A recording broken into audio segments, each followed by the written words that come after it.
नमस्कार। आज बात करते हैं एक ऐसी शक्तिशाली देवी की जिनके दो रूप हैं।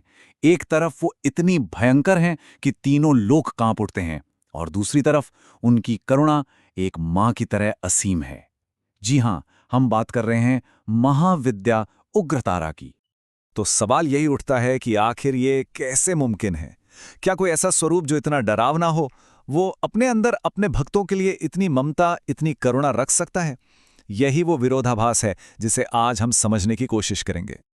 तो चलिए इस रहस्य में थोड़ा और गहरा उतरते हैं। सबसे पहले देवी के इन दो एकदम अलग से दिखने वाले रूपों को और करीब से देखते हैं। देखिए, यही बात तो सबसे दिलचस्प है। एक तरफ है उनका उग्र स्वरूप, गहरा नीला रंग, हाथ में विनाशकारी हथियार, और फिर दूसरी तरफ है उनका करुणामयी रूप, एक ऐसी मां जो पलक झपकते ही अपने भक्तों के सारे दुख दूर कर देती है। मतलब बाहर से वो चाहे कितनी भी भयंकर दिखें, उनका दिल एक मां की तरह ही नरम और दया से भरा है। अच्छा, ये समझना भी बहुत जरूरी है कि उग्र शब्द का मतलब क्या है। इसका मतलब है भयंकर, बहुत शक्तिशाली और भयानक। पर मजे की बात यह है कि ये तीव्रता सिर्फ उनके गुस्से के लिए नहीं है, बल्कि उनकी कृपा की रफ्तार भी उतनी ही तेज है। वो जितनी तेजी से दुष्टों का विनाश करती हैं, उतनी ही तेजी से अपने भक्तों पर कृपा भी बरसाती हैं। तो सवाल ये है कि आखिर उन्हें इतना भयंकर रूप लेने की जरूरत पड़ी ही क्यों? इसके पीछे एक बहुत बड़ी वजह है। हुआ ये कि पृथ्वी पर असुरों का आतंक इतना बढ़ गया था कि देवता भी परेशान हो गए। सब मिलकर भगवान विष्णु के पास पहुंचे।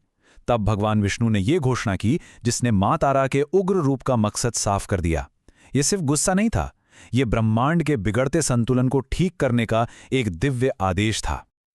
और इस घोषणा के बाद जब मां प्रकट हुई तो उनका स्वरूप सच में भयभीत करने वाला था। गहरा नीला रंग जो ब्रह्मांड के अंधेरे को दिखाता है, तीन आंखें जो भूतकाल, वर्तमान और भविष्य सब कुछ देख सकती हैं, और हाथों में वो विनाशकारी हथियार जो किसी भी बुरी शक्ति को पल भर में खत्म कर सकते थे। उनकी शक्ति का अंदाजा इसी बात से लगाया जा सकता है कि उन्हें लड़ने की जरूरत ही नहीं पड़ी।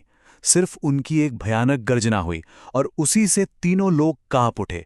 बहुत से असुर तो उस आवाज को सुनकर ही मारे गए। ये दिखाता है कि बुराई को खत्म करने के लिए तो बस उनकी मौजूदगी ही काफी थी। उनके इस उग्र रूप को तो हमने देख लिया, पर अब कहानी का दूसरा पहलू देखते हैं। एक ऐसी कहानी जहां उनकी ममता, उनकी करुणा सामने आती है। ये उनके भयंकर रूप से बिल्कुल अलग है। ये कहानी है समुद्र मंथन के समय की। जब मंथन से वो घातक हालाहल विष निकला तो पूरी दुनिया पर खतरा मंडराने लगा। तब भगवान शिव ने सृष्टि को बचाने के लिए वो जहर पी लिया, लेकिन उसकी जलन इतनी तेज थी कि वो खुद बेहोश होने लगे। जब कोई रास्ता नहीं बचा, तब मां तारा ने कदम बढ़ाया। और यहां सबसे कमाल की बात यह हुई कि उन्होंने किसी हथियार या तंत्र मंत्र का इस्तेमाल नहीं किया। उन्होंने महादेव को एक बच्चे की तरह अपनी गोद में लिया और उन्हें अपना दूध पिलाकर उस जहर के असर को शांत कर दिया। ये दिखाता है कि उनके भयंकर रूप के पीछे कितनी गहरी ममता छिपी है। वो पूरे ब्रह्मांड की मां हैं।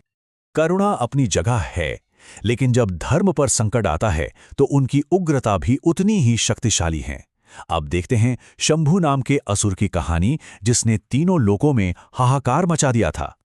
शंभु एक ऐसा असुर जिसे ब्रह्मा जी से वरदान मिला था कि वो लगभग अजेय हो गया था, और उसने अपनी शक्ति का गलत इस्तेमाल करना शुरू कर दिया, यहां तक कि देवताओं को भी हरा दिया। एक बार फिर दुनिया की व्यवस्था को बचाने के लिए मां उग्रतारा को आना पड़ा। और जब मां युद्ध के मैदान में उतरी तो वो नजारा प्रलय जैसा था। जरा सोचकर देखिए, उनकी जटाओं से आग की लपटें निकल रही हैं, आंखों से बिजली कौंध रही है, और उनके हर कदम की आवाज से ही असुरों की लाखों की सेना में भगदड़ मच गई। ये कोई आम युद्ध नहीं था, ये तो दिव्य शक्ति का ऐसा प्रदर्शन था जिसके आगे कोई टिक ही नहीं सकता था। और आखिर में उन्होंने उस घमंडी असुर शंभु का अंत करके ब्रह्मांड में फिर से शांति और धर्म की स्थापना की। ये कहानी उनके रक्षक रूप को और भी मजबूत करती है कि वो बुराई को खत्म करके ही दम लेती हैं। तो इन सब कहानियों का सार क्या है? मां का असली संदेश क्या है? चलिए अब आखिरी हिस्से में उनके संदेश और उनकी कृपा के महत्व को समझते हैं। ये मां का अपने हर भक्त से सीधा वादा है। उनका संदेश बिल्कुल साफ है, डरो मत, बस मुझ पर भरोसा रखो। उनका रूप भले ही डरावना लगे, लेकिन जो भी उनकी शरण में आता है उसे वो तुरंत हर मुसीबत से बचाने का भरोसा देती हैं। और इसी वादे की वजह से भक्त उनकी पूजा करते हैं।